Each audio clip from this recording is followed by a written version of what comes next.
Hello and welcome to the presentation of Professional Assignment 1, the Carlson Company and Protecting Children in the Global Tourism Case Study.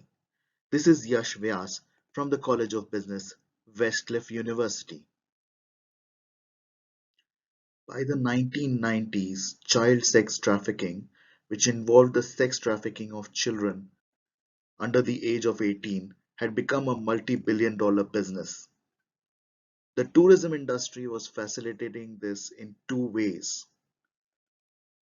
First, by providing means of transportation of the children that were being trafficked across countries or within that country by trains, planes, buses, etc. And secondly, by transporting the sex tourists and providing them with accommodations. The World Tourism Organization and the Scandinavian tourism industry came together to create the code of conduct to protect children and set the standards to be followed by the tourism industry in the year 1998. By 2007, though, no major company in North America had signed it due to fears of negative publicity or exposure to litigations by the children that were exposed or by the guests experiencing such deeds. The Carlson Company, which was among the world's leading travel and tourism companies with almost 38 billion in annual revenue and more than 100,000 employees, became the first major American company to sign the code of conduct. In the 21st century, the modern large corporations sometimes, due to their economic might, wield even more influence than some of the governments of the smaller nations. The stakeholders of such organizations, such as their employees, their customers, and the shareholders, expect that the organizations use its power for the betterment of society.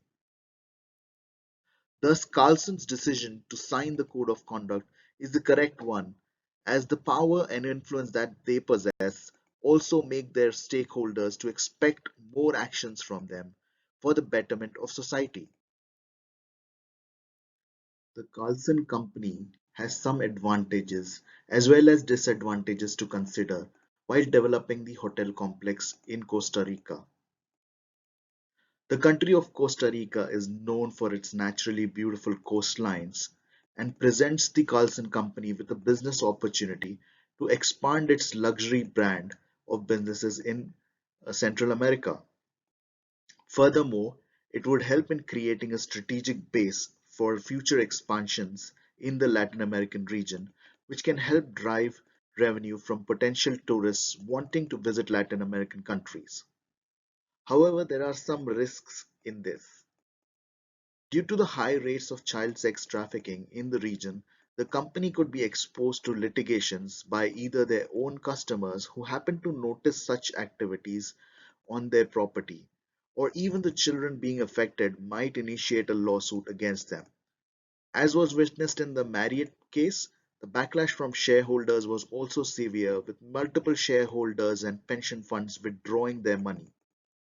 There is also huge financial risk of making the huge capital investment to build the project and not get a return on investment if the local governments and local population is not supportive of the policies of the company.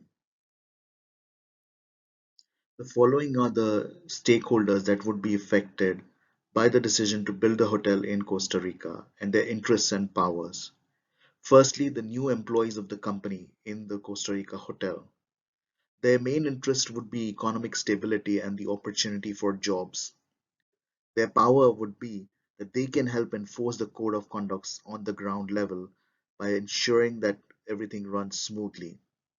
Secondly, the customers of the company. Their interest would be the new option to travel to these new destinations and experience luxury, and their power lies in the ability to choose if they want to travel or not with the company.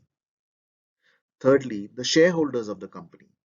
Their interest is the higher revenue opportunity that can translate to more income for the shareholders, and their power lies in withdrawing the funds if they are dissatisfied with the company's policies and initiatives. The local governments of Costa Rica and their interest lies in creation of more jobs in the tourism and ancillary industries and the higher tax revenues. And their power lies in enforcing strict measures to prevent the trafficking activities, and if they choose to be non-cooperative, then it exposes the company to risks. And finally, the local community of the region. Their interest is in the economic betterment and improved social status and security, whereas their power lies in the ability to influence government policies through their voting. Building the hotel is a huge ethical dilemma for the company.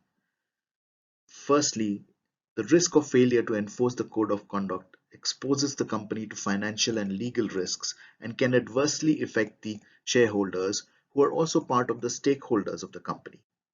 On the other hand, company can achieve success and create a sustainable development in the region.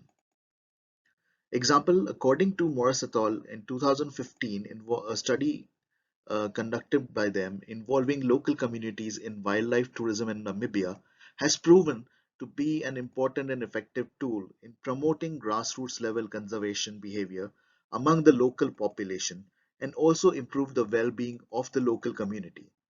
Similar results can be achieved in Costa Rica to reduce child sex trafficking by involving the local community. Using the utilitarian reasoning, which is an ethical approach that focuses on decisions based on possible benefits outweighing the costs, it is ethical to build the hotel in Costa Rica. The most important step to ensure that compliance is maintained is to communicate the reason behind the code of conduct to employees and the community members to ensure their buy-in. Communicate the why of the problem. Using a data-driven approach to identify if the reporting being done is correct or not. Finally, keeping the models and standard operating procedures dynamic with regular reviews can help identify the gaps in the systems. These are the ways in which compliance can be ensured. The following is the list of references used for the materials during this presentation. Thank you for listening to this presentation. Have a nice day.